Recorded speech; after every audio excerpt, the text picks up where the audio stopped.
Hey, I think all of us could agree that a marriage would work best if each person in it is an adult, right? Well, today I want to talk to you about 3 steps that each person has to take to become an adult. And so I'm Mitch at Keeping the Vows, where we're all about helping you to discover and then maintain a Christ-like marriage. Thanks so much for tuning in. So one of the things that Kim and I have thought about is that in the counseling that I've done over the 30 years is that there's so many people come into my office and I have to help convince them and show them that they're an adult, because a lot of choices that they're making aren't adult choices. And it's because of these 3 fundamental things that they don't understand is maybe why they're where they're at today. Don't get me wrong, it takes a lot of work after that, but still, there's 3 fundamental things. So one of the things that I've learned was I was watching a documentary about an African culture, and they were trying to have a rite of passage so that everybody in the whole tribe knew when a young man was a man or a warrior, when a boy became a man or a warrior. I think I've documented this more in some of our other blogs and some of our other videos. But basically, the young man would, they'd hurdle a bunch of cattle, wild cattle, into a box canyon. The young man would get up on a rock on one side. He'd walk across the backs of all these cattle, and get to the other side. And if he could do so without falling down between them and getting killed or crushed, whatever, then he was a man. He was a warrior. They had a big party, they all celebrated, and everybody knew that day that he was a man. And that's a good thing. But here in America, we don't have any such structure. So we have people growing up and they're not sure yet if they're a man or if they're a woman. And so that's what I'd like to talk to you today about, a couple of things like that. Kim and I just decided to get intentional with that. And so we took each of our kids, when they got of age, we took each of them. I took Ben to Colorado for 2 weeks. We each rode our own motorcycle, pulled one of those campers behind the motorcycle, and we had a great time, laughed ourselves to sleep. Hannah, our daughter, her and Kim went away on a trip, and Hannah wanted her grandma to go along, and her grandma went with them, and they went to Belize. Just a rite of passage thing. Silas, our youngest, he and I went to India for 2 weeks, and what a trip that was. But all along the way, all along that time, we were pouring into them, and I was letting them go in and take care of the hotel and things like that. I'd give them the credit card or something, money, and say, hey, go in and do this and do that. And I'd stand back and watch them. And then also along that time, I'd let them know that I'm seeing them differently now. I'm seeing them as a young man. And Kim's supposed to let Hannah know she saw her as a young woman. And we see her as someone our lives are changing and they're going to be different because they're of age now.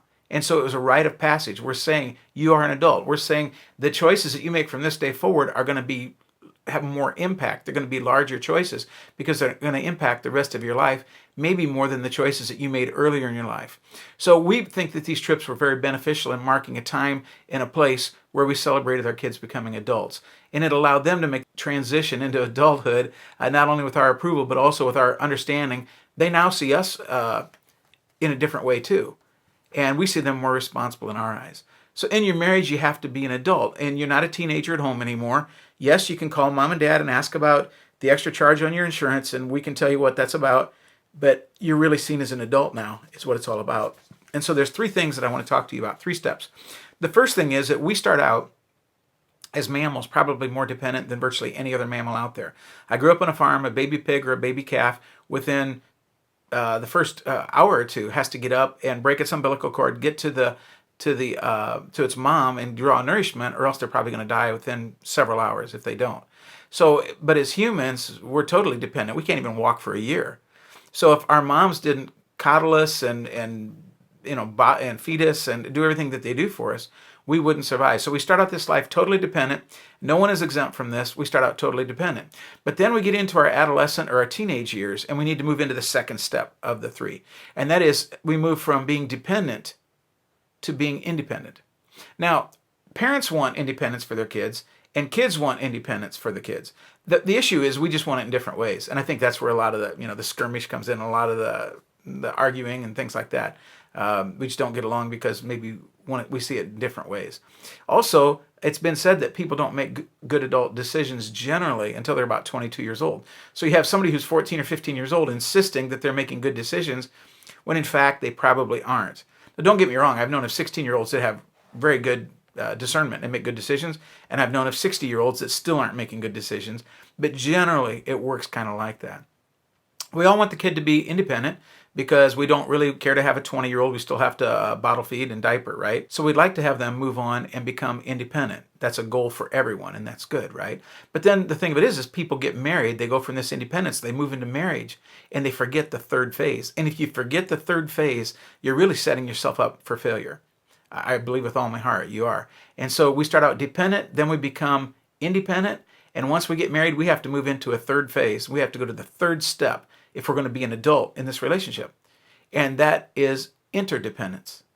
Interdependence. Interdependence is where you look at the other person and you weigh their value and their input along with your own. The easiest thing to do in marriage is think, well, I'm right, and if they would just, go along with me, things would work out a lot better here, right? Like first time you have an argument, say, hey, look, I realize I was right. From now on, if you just assume I'm right every time, this would go a lot better, right?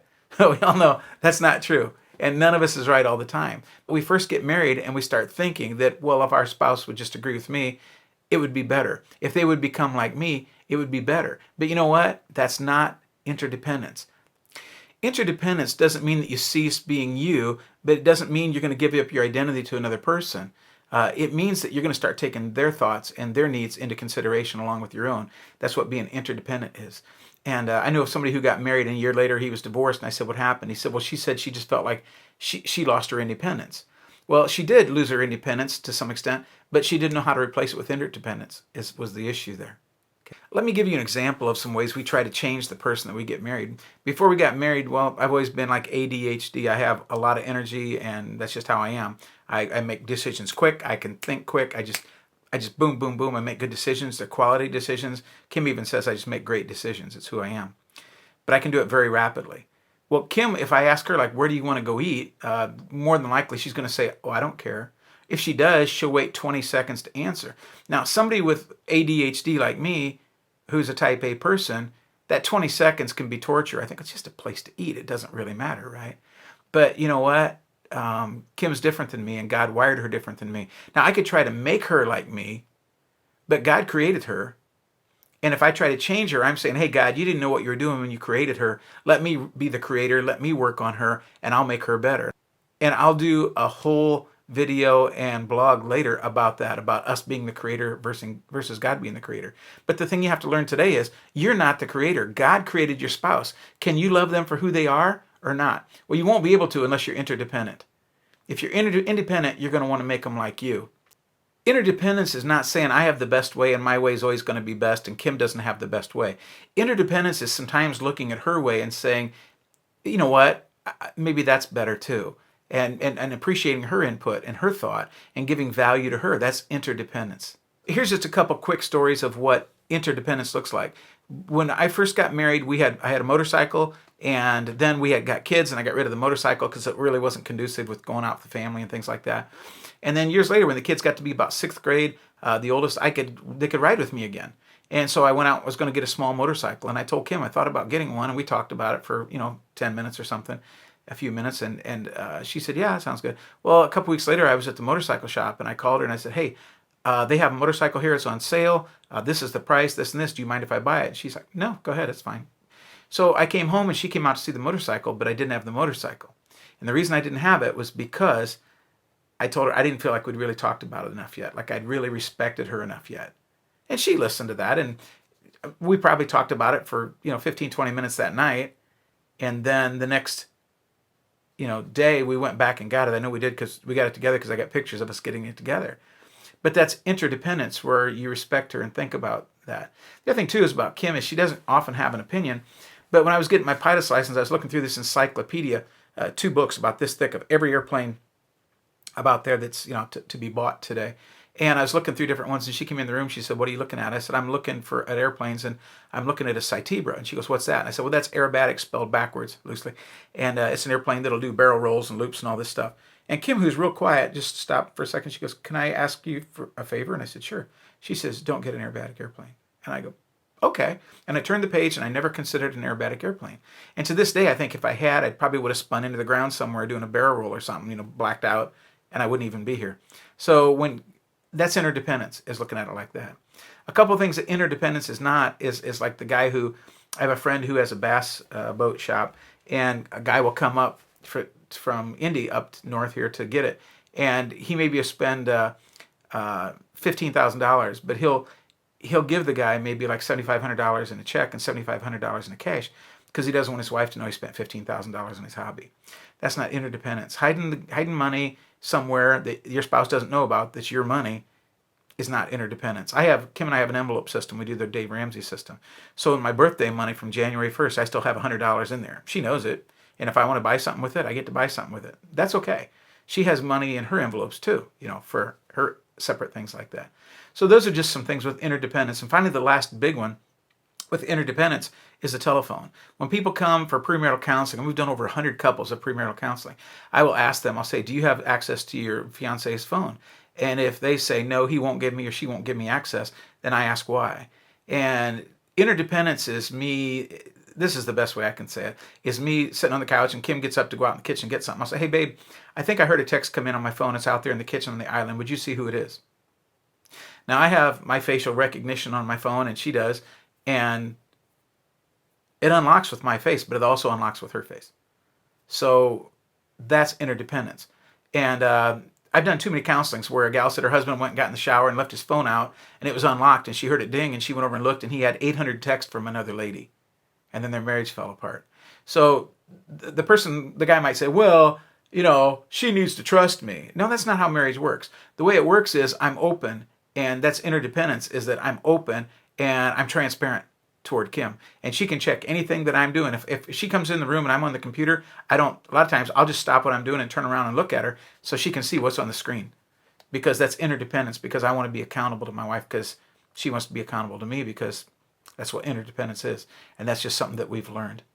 Once in the middle of a premarital counseling, a bride-to-be said her and her mom on a whim just stopped by a car dealership and each one of them bought a car that day.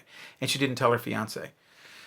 And he wasn't real happy about it. It was going to make a difference in their finances, even in the number of miles she could drive to do family errands and things like that. And that's not interdependence. She thought there was nothing wrong with it. Her mom was with her, and mom thought, well, you're not married yet. It's none of his business. And so it wasn't hard to see where this independence came from, that her mom didn't understand interdependence either. Kim and I generally, I'm not going to spend over $100 unless I talk to Kim, very rarely. And a lot of times even less than that. And it's not that I'm afraid of her. It's not that I'm whipped. That's just who we are. I just respect Kim, and it's called interdependence. We just are one unit. We're not two separate units. We're one unit. We each have our own identity. We have our own personality, but we're just one unit, and that's what interdependence is. Interdependence is so important that we tell people at the first of their 4 premarital counselings for marriage, we tell them that we're going to mention interdependence every single time. And it's not uncommon. By the second and third one, I'll say independence. They'll say, there it was, because it's so important that we want people to know how important that it is, okay? But people who miss interdependence, they miss the whole point of marriage, because living together with someone when you don't have interdependence is kind of like living with a college roommate. And that's not, that may be okay to live with a college roommate, but that's not how you want to live in your marriage, is where there's somebody you know them, but you don't really know them, and they go their way and you go your way, as opposed to someone that you're in harmony and unity with, and somebody who knows you better than anyone else, and they love you in spite of it. Part of marriage is saying, hey, this is who I am. In some ways, I'm not proud of it. I'm ashamed of it. But this is what I bring to the table. And interdependence allows us to get into there and get under each other's skin and understand that and say, wow, Kim even accepts me for who I am, even though I'm not, the A1 top person. It's said that early in a relationship that we establish how we're going to communicate, how we're going to interact, and then we don't vary that a lot unless there's some major changes made and some conscious decisions made to do so. And so I would like to just challenge you in that if you're getting married or you've just been married, begin to make those decisions now. If you're already married, they can still be made. You might want to go to some counseling just to brush up on some things or get some help with some things. But those changes can still be made. We don't have to look very far to see that marriage is a lot more difficult than a lot of people think that it is. By all the disillusionment, by all the divorce, by all the problems, we don't have to look very far to see that it's a lot harder than we think. So it only makes sense that if we get our childish ways out of our lives and get it behind us, and we get our independence out of there, and we become interdependent on this person, and we start working toward oneness, we start working toward fullness, we start working toward reliance on the other person, not just ourselves, that we're going to gain and live a happier life. And in being responsible and doing this, you're going to have more harmony, you're going to have more satisfaction, and you're going to have a happier marriage. Hey, thanks so much for joining us. These are my ideas. If you got some ideas, feel free to leave comments. We'd love to hear your comments. And thank you so much for tuning in to Keeping the Vows. We'd appreciate it if you'd like this, or subscribe to the page if it's YouTube, and check out our blog at keepingthevows.com. Have a great day.